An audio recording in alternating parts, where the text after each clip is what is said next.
Hello friends, welcome back to our channel. ఈరోజు మనం తెలుసుకుందాం మేషరాశి వారి జీవితంలో మొట్టమొదటిసారి జరిగే అతిపెద్ద అద్భుతం సెప్టెంబర్ 18న జరగబోతుంది. ఇది నిజం ఫ్రెండ్స్. ఇప్పటిదాకా మేషరాశి వాళ్ళు ఎన్నో రకాల ప్రాబ్లమ్స్ని ఫేస్ చేస్తూ ఉన్నారు. కానీ ఇప్పుడు మాత్రం మీ జీవితంలో అతిపెద్ద మార్పు అలాగే అతిపెద్ద అద్భుతం అనేది జరగబోతుంది. సెప్టెంబర్ 18న మీకే తెలుస్తుంది అక్కడి నుంచి మీ లైఫ్ అనేది ఏ విధంగా చేంజ్ అవుతుందనేది. అయితే పనులన్నీ పక్కన పెట్టేసి వెంటనే మీరు ఈ వీడియోని అయితే చూసేయండి. ఫ్రెండ్స్, ఈ దేవత అనుగ్రహం అనేది ఏదైతే ఉందో అది ఎప్పటి నుంచో మీ మీద కలిగి ఉంది. కానీ మీరే ఆ దేవతని ఏమాత్రం కూడా గుర్తించలేదు. చాలా సమయం నుంచి మిమ్మల్ని కాపాడుతూ ఉంది, మిమ్మల్ని సంరక్షిస్తూ ఉంది. మీకు ఎటువంటి ప్రాబ్లమ్స్ వస్తున్నా సరే వాటిని అది చూసి చూడనట్టుగా కాకుండా మంచిగా మిమ్మల్ని అంట పెట్టుకొని మరి మీకున్న సమస్యలన్నింటినీ తీరుస్తుంది. పెద్ద పెద్ద ప్రమాదాలు జరగాల్సినవి, పెద్ద పెద్ద నష్టాలు జరగాల్సినవి అన్నీ కూడా మీకు జరగకుండా ఆపుతూ ఉంది. కానీ మీరే ఇంకా ఆ దేవుణ్ణి గుర్తించలేదు. మీరు గుర్తించకపోయినా సరే మిమ్మల్ని అలిగి మీ నుంచి దూరంగా మాత్రం ఏమాత్రం కూడా ఆ దేవత అనేది వెళ్ళలేదు. మీరు ఈ దేవతో మీ సంబంధాలని ఎంతో మంచిగా కాపాడుకుంటూ ఉండాలి. ఎలా అయితే ఒక మంచి మిత్రుడు ఎటువంటి ఆపద వచ్చినా సరే లేదా ఎటువంటి ప్రాబ్లం వచ్చినా సరే మనల్ని విడిచిపెట్టి వెళ్ళడో, మనల్తో అలిగి పక్కకి వెళ్ళడో, అలాగే ఈ దేవత మీరు గుర్తించకపోయినా సరే మిమ్మల్ని వదిలిపెట్టి వెళ్ళట్లేదు. అంత బాగా మిమ్మల్ని సంరక్షిస్తూ మిమ్మల్ని కాపాడుతూ ఉంది. మీలో ఉన్న దైవభక్తే మిమ్మల్ని కాపాడుతూ ఉంది. మీకు దైవభక్తి అంటే మరింత ప్రీతి, అలాగే ఇతరులకి సహాయం చేసే గుణం కూడా మీకు కలిగి ఉంది. మీరెంతో దయాభావం కలిగి ఉన్నారు కాబట్టి ఆ దేవుణ్ణి మిమ్మల్ని ఈ రకంగా కాపాడుకుంటూ వస్తుంది. ఒక రకంగా చెప్పాలి అనంటే కనురెప్పని కంటి రెప్పలాగా కాపాడుకుంటూ ఉందన్నమాట. కాబట్టి మీరు మీ శత్రువులు మిమ్మల్ని ఎంత కూడా హాని చేయాలి అని అనుకున్నా కూడా మిమ్మల్ని మరింతగా హానిపరచలేకపోతున్నారు. కాకపోతే ఎక్కడో ఒక చోట మీకు కాస్త మానసిక ఒత్తిడి అనేది ఎక్కువగా కలిగి ఉంది. అది కూడా ఇక ఈ సెప్టెంబర్ 18 నెల నుంచి లేకుండా మీరెంతో మంచిగా అలాగే ఎంతో హ్యాపీగా మీ జీవితాన్ని గడపబోతున్నారు. ఎందుకంటే సాక్షాత్తు ఆ మహాకాలుడే మీ మీద దయ అనేది చూపిస్తున్నాడు. ఇక ఎవరికి తోడైతే సాక్షాత్తు ఆ మహాకాలుడే ఉంటాడో ఇక వాళ్ళకి ఎటువంటి ప్రాబ్లం అనేది ఉండదు. కాబట్టి ఫ్రెండ్స్, మీరు ఇక ఇక్కడి నుంచి ఏమాత్రం దిగులు పడకండి. ఇంకా వీడియోలోకి క్లుప్తంగా వెళ్ళబోయే ముందు మీలో ఎవరైనా ఇంకా కూడా మా ఛానల్ని సబ్స్క్రైబ్ చేయకపోతే వెంటనే సబ్స్క్రైబ్ చేయండి. పక్కనే ఉన్న బెల్ ఐకాన్ని ప్రెస్ చేయండి, ఆల్ అని క్లిక్ చేయండి. దాంతో మేము పెట్టేటువంటి అన్ని ఇంట్రెస్టింగ్ వీడియోస్ వెంటనే నోటిఫికేషన్ రూపంలో మీ దగ్గరికి వచ్చేస్తుంది. ఫ్రెండ్స్, మనందరికీ తెలిసిందే మేషరాశి వాళ్ళకి మామూలుగా మీరు కానీ మేషరాశి వాళ్ళు అయి ఉంటే మీకు మంచిగా కనెక్ట్ అవుతూ ఉంటుంది. మీరు ప్రతి ఒక్క పని ఎంతో శ్రద్ధాభావాలతో చేస్తూ ఉంటారు. కానీ ఎక్కడొక చోట మీకు దానికి సంబంధించిన తగిన ఫలితం అనేది ఎప్పటికీ దక్కదు. మీరు ఆలోచిస్తూ ఉంటారు, నేను ఎప్పుడు కూడా ఎవరికి చెడు చేయలేదు కదా, ఎప్పుడు నేను ఎవరికి హాని పరచలేదు కదా, నేను నా పనేదో నేను చూసుకున్నాను, అలాగే పూర్తి శ్రద్ధాభావాలతో నా పనిని నేను నిర్వర్తించాను, అయినా కూడా నాతోనే ఎందుకు ఇలా లాస్ట్ మూమెంట్లో ప్రతి ఒక్క పని అనేది జరగకుండా ఆగిపోతుంది అని చెప్పేసి ఎవరైతే మీరు మంచిగా వాళ్ళకి సహాయం చేస్తారో, అది వాళ్ళు మీ రిలేటివ్స్ కావచ్చు, అలాగే మీ ఫ్రెండ్స్ సర్కిల్లో కావచ్చు, వాళ్ళు మీ నుంచి మంచిగా సహాయం అయితే పొందుతారు. కానీ మీకు ఎప్పుడైతే వాళ్ళు సహాయం కోరుతారో ఆ సమయంలో వాళ్ళందరూ సైలెంట్గా నిదానంగా మంచిగా తప్పించుకొని పక్కకి వెళ్ళిపోతారు. అలాంటి వాళ్ళే మీకు ఎక్కువగా నమ్మక ద్రోహం చేస్తూ ఉంటారు.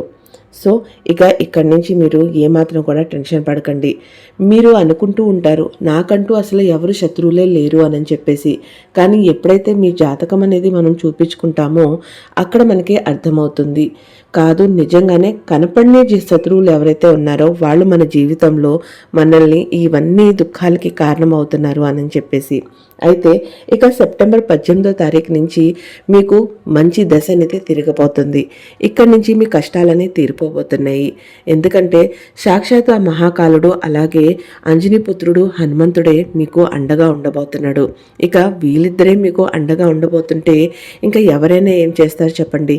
కాబట్టి ఇక్కడి నుంచి మీరు రిలాక్స్ అయిపోండి. కాకపోతే ఇక్కడ కూడా మీకు ఒక చిన్న పరీక్ష అనేది జరుగుతుంది. అది మీరు గుర్తించి మామూలుగానైతే మీరు దయాభావనలు భక్తిభావాలుగా కలిగి ఉన్నారు కాబట్టి ఇబ్బంది అనేది ఉండదు. కానీ కొన్ని పరిస్థితులు ఎలా ఉంటాయి అంటే మనం ఎంత పాజిటివిటీగా ఉన్నా సరే నెగటివిటీ మన మీద హావీ అయినప్పుడు మనలో ఉన్న మంచితనాన్ని కూడా అది చెరిచేస్తుంది.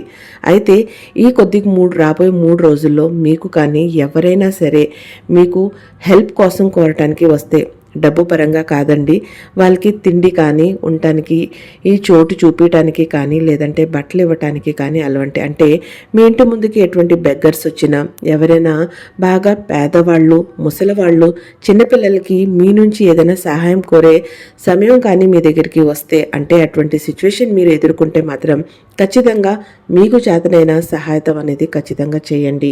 అలాగే మీకు తెలిసిన మీ చుట్టుపక్కల మీ పరిగణనలో జరిగే మీ దృష్టిలోకి వచ్చే ఎటువంటి యానిమల్స్ అంటే జీవజంతువులు పాములు జర్రులు ఇలాంటివి ఏమన్నా ఉంటే వాటిని వీలైనంత వరకు తప్పించి బయటికి పంపించడానికి ట్రై చేయండి. కానీ వాటిని చంపడానికి మాత్రం ఏమాత్రం కూడా అసలు సాహసించకండి. ఇవి ఒక రకంగా మీకు జరిగే మంచి ఒక టెస్ట్ లాంటిదన్నమాట. సో ఇక్కడితో మీరు ఇలాంటి జాగ్రత్త తీసుకుంటే సరిపోతుంది. ఇక నెక్స్ట్ ఇంకా కూడా మీరు చేయాల్సింది ఏంటి అని అంటే మీరు అనుకున్న ప్రతి ఒక్క పని ఏదైతే ఇప్పటిదాకా జరగలేదో అవి ఇంకా ఇక్కడి నుంచి జరగటం అనేది స్టార్ట్ అయిపోతుంది. మీరు ఆన్లైన్ బిజినెస్ చేస్తారా లేదా నార్మల్గా మీకంటూ బిజినెస్ చేసుకునే గుణం ఉందా, మీకు షాప్స్ ఉన్నాయా, దాంట్లో కూడా మీకు చాలా మంచి అభివృద్ధి అనేది జరుగుతుంది. కొత్త కొత్త పరిచయాలు మీకు ఏర్పడతాయి. వాళ్ళతో మరింతగా మీరు మూవ్ అనేది ముందుకు సాగుతారు. కానీ ఇక్కడ కూడా మీరు మరింతగా నమ్మేసేసి ప్రతి ఒక్కటి వాళ్ళకి తెలియచేయటం కాకుండా వాళ్ళ నుంచి మీకు వచ్చే సహాయాన్ని తీసుకుంటూ ముందుగా అనేది వెళ్ళిపోవాలి. ఇక దాంతోపాటు మరొకటి ఏంటి అని అంటే మీ శత్రువులు ఎవరైతే ఉన్నారో వాళ్ళు ఇంకా ఇక్కడి నుంచి మీకు ఏదైతే మానసిక ఇబ్బంది కలిగిస్తూ ఉన్నారో దాన్ని కూడా కదిలించకుండా ఉండేలాగా సాక్షాత్తు ఆ ఇద్దరు దేవుళ్ళు మిమ్మల్ని కటాక్షిస్తారు. కానీ ఇవన్నీ బాగానే ఉన్నాయి అని అనుకుంటే మీరు మాత్రం ఈ సమయంలో వీలైనంత వరకు ఒంటరిగా ఉండటానికి ట్రై చేస్తూ ఉంటారు. మీకు అందరితో పాటు కాకుండా సొంతగా మీతో మీకే టైం స్పెండ్ చేసుకోవాలనే భావన కలుగుతూ ఉంటుంది. సో దానికి ఏమాత్రం భయపడకండి. పని ఒత్తిడి బాగా పెరగటంతో మీకు ఇలాంటి కొన్ని టైంలో ఒంటరిగా ఉండే ఫీలింగ్ అనేది వస్తుంది. ఇక ఇవన్నీ పక్కన పెడితే మీరు చేయకుండా 3 పనులు. మొదటిది, మీరు ఎక్కడ కూడా గొడవలు జరుగుతుంటే మీరు వెళ్ళే దారిలో కానీ ఎక్కడైనా సరే అక్కడ నుంచొని మాత్రం ఏమాత్రం చూడకండి. మీకు సంబంధం లేకుండానే మీ మీద అది నింద అనేది మోపాల్సిన టైం అనేది వచ్చేస్తుంది. కాబట్టి గొడవలు జరిగే ప్రాంతానికి అసలు వెళ్ళకండి. ఇక రెండోది, బాగా రద్దీగా ఉండే ప్లేస్లో కూడా మీరు అసలు వెళ్ళకండి. ఇటువంటి చోట్లని అవాయిడ్ చేస్తే చాలా బాగుంటుంది. ఇక మూడోది, అతి పెద్దది ఏంటి అని అంటే మీ వాహనాన్ని, అది కార్ కావచ్చు, ఈవెన్ సైకిల్ కావచ్చు, బైక్ కావచ్చు, మీ వాహనాన్ని ఎవరికి కూడా ఇవ్వద్దు. అలాంటి పరిస్థితి వచ్చినా ఇంకేదైనా అరేంజ్ చేసి ఇవ్వండి, కానీ మీది మాత్రంగా ఇవ్వకండి. సో ఫ్రెండ్స్, చూశారు కదా మేషరాశి వాళ్ళకి 18 నుంచి ఎలా ఉంటుందో. మీకు కానీ మా ఈ వీడియో నచ్చినట్లయితే తప్పకుండా లైక్ చేయండి, షేర్